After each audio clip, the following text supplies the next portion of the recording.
Hollywood eats recession. Hi, I'm Robert Maltby.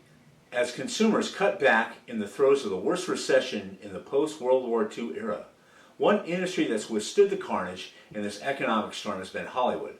Movie making continues to grow domestically and globally, and box office sales continue to set new records.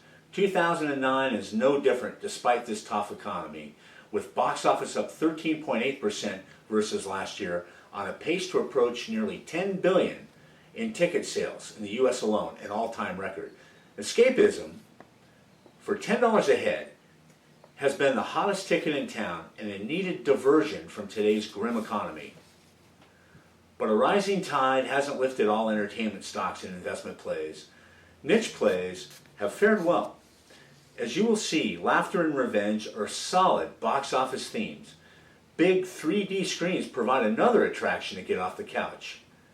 IMAX, leading purveyor of gigantic 2D and 3D theater screens, delivered revenue up 43% from last year's first quarter.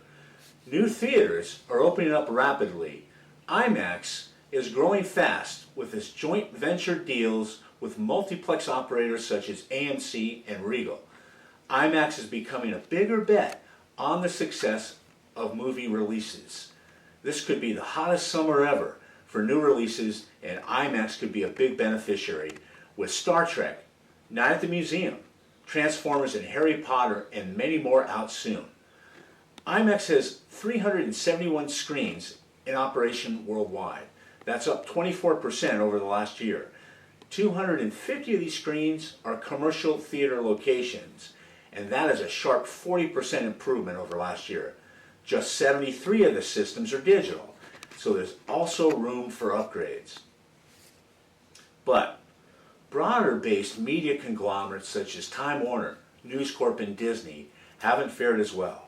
Their film and entertainment divisions are a small fragment of a larger firm that has large exposures to declines in other media such as TV, print, cable, where ad revenues continue to languish. Now, for our feature attraction, a one-on-one with one of Hollywood's top producers, financiers, and investors, Michael Mendelsohn. Today I'm here in Hollywood, California with financier and producer Michael Mendelsohn, who has been involved in over 300 full and feature-length Hollywood films.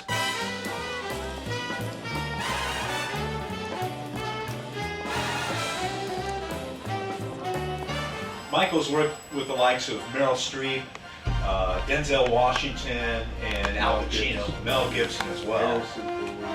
Harrison Ford. This day and age, you see a lot of products, a lot of embedded advertising. How does that work? How does that process work? How important is that from your end of the business? Well, it's an added bonus, really, to have certain products promoted in the movies, and sometimes that adds a little bit of additional revenues. In the movies that we do, we've been able to get 20 to 25% returns for our investors.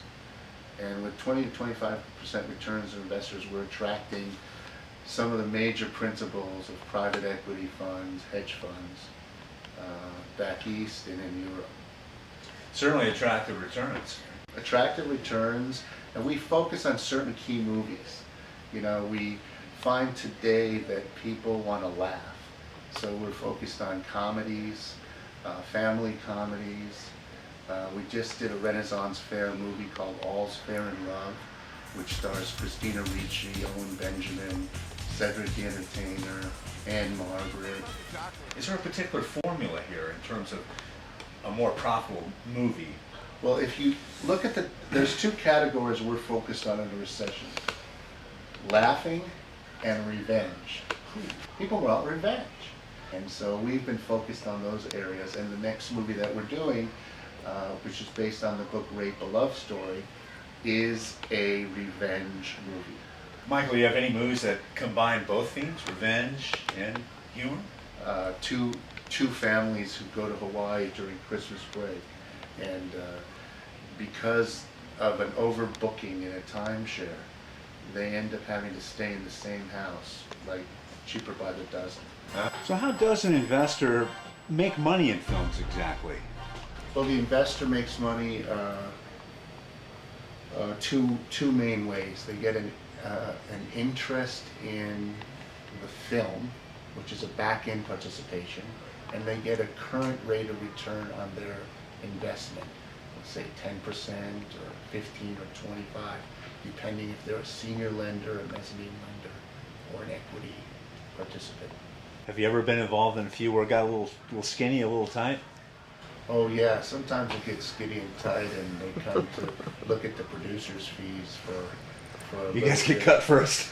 Well, we get deferred. Deferred, So a certain okay. portion gets deferred. Yeah. Gotcha. How'd you get involved in this industry? I started working for Johnny Carson in his mailroom at 16. Things are really tough out there. You know, you read about it every day. How's the film business doing?